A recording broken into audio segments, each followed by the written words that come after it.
কেমন আছো তোমরা সবাই? আশা করি খুব ভালো আছো। আমিও আছি বেশ। একটা নতুন ভিডিওতে তোমাদের সকলকে ওয়েলকাম। তো দেখো, আজ হলো সোমবার, সপ্তাহের প্রথম দিন। একটা ব্যস্ততম দিন, ভীষণ ব্যস্ততা রয়েছে, প্রচুর কাজ রয়েছে সারাদিন। তো চলো, খুব শর্টে একটা মিনি ভ্লগ শেয়ার করব তোমাদের সাথে। খুব ছোট্ট কিছু অংশ শেয়ার করব। আর আমার নিজেরও প্রচুর ব্যস্ততা রয়েছে। হ্যাঁ, তো যাই হোক, এই যে সকালবেলায় সোনাবাকে রওনা করে দিয়েছি, ওকে একদম উঠে স্কুলে একদম রওনা করে দিয়ে আজকে অ্যাকচুয়ালি আমার উঠতে একটু লেট হয়ে গিয়েছিল, ওই জন্য আর আগের ভিডিও ক্লিপটা দেখানো হয়নি। ও সোনাবা স্কুলে চলে গিয়েছে, আর একটু দেরি হলে ওর স্কুলটা মিস হয়ে যেত। যাই হোক, ওর আজ অবধি কখনও ঘুম থেকে ওঠার কারণে স্কুল মিস হয়নি। তা যাই হোক, আজকেও ঠাকুর বাঁচিয়ে দিয়েছে, এরকম হয় না ন্যাচারালি। তো যাই হোক, বড্ড লেট হয়ে গিয়েছিল আজকে। তা সোনাবা স্কুলে চলে গিয়েছে, গিয়ে দেখলাম আমি চাটা সব খেয়ে নিলাম। পুজো দেবো না, যেহেতু পুজো মাই দিচ্ছে। আর চাটা খেয়ে নিই, এখানে বেড কভারটা চেঞ্জ করে নেব, একটু কাচাকুচি করবো। তা ভাবলাম চলো বেড কভারটা তুলে দিই, দিয়ে অন্য একটা পেতে নিই। তা সেটাই এখানে পেতে নিচ্ছিলাম। আর একটু আশপাশটাও একটু ক্লিন করে নিলাম খাটে, নিয়ে এটা এই যে বেড কভারটা, অন্য একটা বেড কভার পাতিয়ে নিলাম। নিয়ে টুকটাক কাজ আছে, কাচাকুচি টুচি সব করব, করে রেখে যাব ছেলেকে আনতে যেতে হবে ওকে। তো সেটাই ঝটপট করে সেগুলো করে নিচ্ছিলাম। আর ভীষণ মেঘলা ওয়েদার, রোদ্দুর নেই একদম, থেকে অন্ধকার করে আসছে, বৃষ্টিও আসছে, বৃষ্টি মানে কি গুড়ি বৃষ্টি আসছে থেকে। আর মেঘলা ওয়েদার, একদম জঘন্য ওয়েদার। তবুও যা হোক, কেচে দিই, শুকালে শুকাবে, না শুকালে না শুকাবে, কোনো ব্যাপার না। হ্যাঁ, তাই সেগুলো যতটা পারি আর কি কাজ গুছিয়ে রেখে তাই যাব। তবে রান্নাবান্না আছে, সবই করতে হবে। আর সেগুলো এই যে ঝটপট করে নিচ্ছিলাম। আর প্রচণ্ড গরম পড়ছে, গরমে তো নাজেহাল অবস্থা। তারপরে এখানে করে নেব রুটি, হ্যাঁ সেটাই আটা মেখে নিচ্ছিলাম। এখানে সকালে হবে রুটি। আর তরকারি তো মাই কেটে দেয়, সবজিপাতি কাটা লাগে না। তো যাই হোক, এখানে ঝটপট করে রুটিটা করে নেব, নিয়ে তাড়াতাড়ি করে কাজ করে নিচ্ছি। আর ফাঁকে অনেক কাজ করি, সেগুলো আর দেখাই না, সব ক্লিপ নেওয়া মনেও থাকে না, আর দেখানোও সম্ভব হয় না। তো ঝটপট করে এখানে রুটিটা করে নিচ্ছিলাম। করে নিয়ে তারপরে আরও দুপুরে রান্নাবান্না যতটা পারি করব, করে রেখে যাব ছেলেটাকে আনতে। আর তারপরে যেতে হবে, ওকে বাড়িতে রেখে যাব, হলো আবার একটু বাজারে কাজ আছে। আর ঘরে বাইরে দুটোই সামলাতে হয় কম বেশি।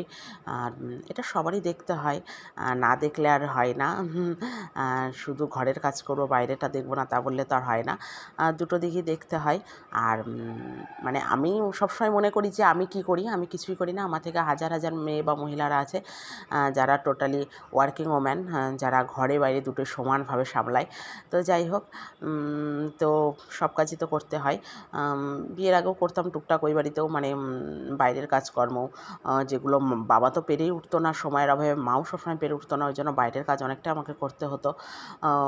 তার এখানে এসেও টুকটাক করতে হয়। তা দেখলে রুটি হয়ে গিয়েছে, ওইখানে একটা সবজি হয়ে গেল, আলু পটলের তরকারি করলাম। তারপরে এখানে আরও ডাল ফাল করেছিলাম, ছেলের জন্য করেছিলাম, ভাজাভুজি সিদ্ধ সবই হয়েছিল, সবটা দেখায়নি।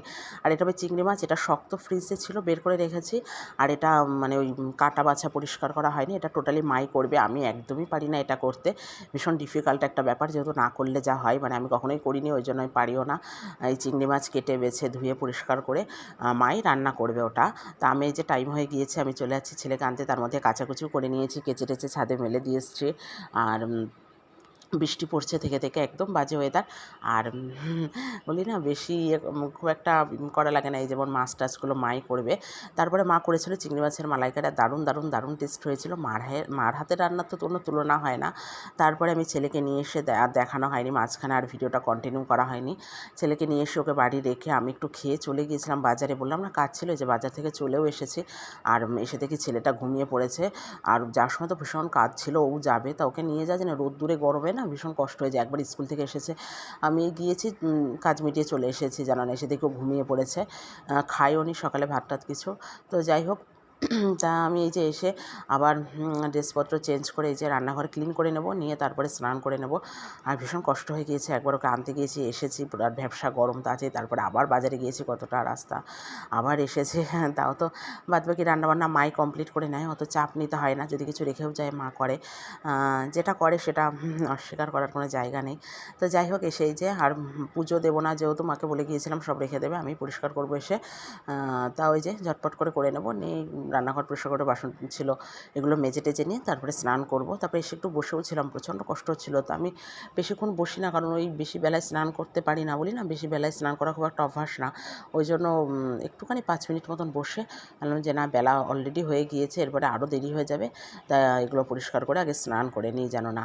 তাই যে বাসন টাসনগুলো মেজে নেব, নিয়ে স্নান করে নেবো। বাসন তো জমে না, সবসময় মাজতেই থাকি, যেরকম হয় রান্না করতে করতে, রান্নার পরে যেগুলো থাকে সেইটুকুই যেন না, তাই এতটা হয়ে যায় এক বেসিন বাসন। আর এই দেখছো কলটা চেঞ্জ করেছি, কলটা একটু খারাপ হয়ে গিয়েছিলো, জল পড়ছিলো সবসময়, এই কলটা বেসিনের কলটা দুটোই চেঞ্জ করেছি। তো যারা আমার কন্টিনিউ ভিডিও দেখো তারা দেখলে বুঝতে পারবে। তো যাই হোক, তারপরে এখানে এই যে ঝটপট করে বাসন টাসনগুলো মেজে ধুয়ে নিয়ে নেব। আর ছেলেটা তো ঘুমিয়ে আছে, ও উঠলে ওকেও স্নান করে একবারে খেতে দিয়ে দেবো যেন না। তো যাই হোক, সেগুলোই কাজগুলো ঝটপট করে নিচ্ছিলাম। আর ঘরে বাইরে যেটা বলছিলাম আর কি, দুটোই সামলাতে হয় মেয়েদের, আর মাঝে সাঝে না সামলালে হয় না। হাজব্যান্ডের কাজেও যদি হেল্প না করি তাহলে তো পেরে ওঠে না একা একা। তো যাই হোক, সবটাই সাহায্য করতে হয় সবাইকে। আর এটা হলো বিকালবেলায়। তারপরে ছেলেটা উঠে গিয়েছিল, ওকেও স্নান করে খাইয়ে টাইয়ে দিয়েছিলাম। দিয়ে ও যেহেতু কী করেছে, আজকে স্কুল থেকে এসে ঘুমিয়ে পড়েছে, আর তো দুপুরে ঘুমাবে না, সারা দুপুর আর ঘুমায়নি, স্বাভাবিক ঘুম আসেও না। এইবার আমি বললাম বিকালে বই নিয়ে বসো, আর আমি যেহেতু পুজোতে সন্ধ্যা দেবো না, তাই বললাম চলো আমারও সময় আছে, বই নিয়ে বসো। আর এরপর আবার ওই 9টা বাজতে পারবে না, ওই তখন ওই কত 1.5-2 ঘন্টা মতন হয়তো ঘুমিয়েছে। 9টা বাজতে পারবে না, বলবে ঘুম পাচ্ছে যেন না, যেহেতু সারা দুপুর আর ঘুমালো না, ঘুম পায়ও না।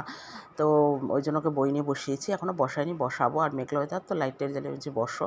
এখান থেকে তাকিয়ে একটু বাইরে হাট দেখছিলাম, আর থেকে গুড়ি গুড়ি বৃষ্টি পড়ছে, আর সেটাই দেখছিলাম, ও দেখছিল। আমি বললাম চলো এবার বই নিয়ে বসি আমরা, ঝটপট করে পড়ে নাও।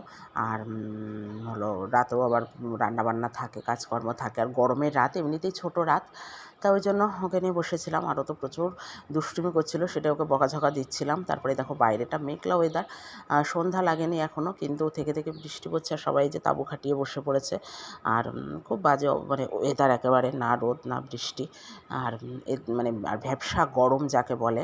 তাই যে সবাই তাঁবু খাটিয়ে বসে পড়েছে। আর বৃষ্টি না হয় ভালো, হাট বারে, বৃষ্টি হলে এদের খুব কষ্ট হয়, একটু বেচাকেনা করে। তো বৃষ্টিতে একেবারে নাজেহাল অবস্থা হয়ে যেতে হয়। তো দেখেছো এখনও সন্ধ্যা লাগেনি, বাইরে আলো রয়েছে এখনও। তো হাটবারে বৃষ্টি না হয় ভালো অ্যাকচুয়ালি।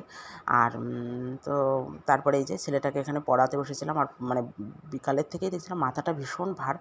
তা ভাবছিলাম যে সন্ধ্যাটা দিলে তারপরে উঠে একটু চা খাবো। তা সেটাই ওখানে বানাতে গিয়েছিলাম চা, গিয়ে দেখি মা বানাচ্ছিল, মা বললো আমি বানিয়ে দিচ্ছি। তাই ভীষণ লাকি যে এখনও মা বানিয়ে দেয়, চা খাই। যেগুলো করে সেগুলো অস্বীকার করার কোনো জায়গা নেই। তা ছেলেটাও ঠাম্মির সাথে বসে খাচ্ছিল, ঠাম্মির ঘরে। তা আমি এখানে বসে একটু হেলান দিয়ে খাচ্ছিলাম, আমি আবার হেলান না দিয়ে বসতে পারি না। আর আমার ছেলের তো ঠাম্মি হলো বেস্ট ফ্রেন্ড, ঠাম্মির সাথে গল্প করতে করতে খাইলাম। খাওয়ার দেখলাম মাথা কপালে হাত দিচ্ছিলাম, ভীষণ কপালটা যন্ত্রণা করছিল, এত দৌড়াদৌড়ি করেছি দিনের বেলায়। যাই হোক, গরম টরম লেগে গিয়েছে নাকি, ভীষণ মানে শরীরটা খারাপ লাগছিল। তা চাটা খাওয়ার পরে একটু রিল্যাক্স ফিল হচ্ছিল, তাই সন্ধ্যাবেলায় এটা বসে হেলান দিয়ে বসে চা খাচ্ছিলাম। চলো আজ এই পর্যন্ত, টাটা।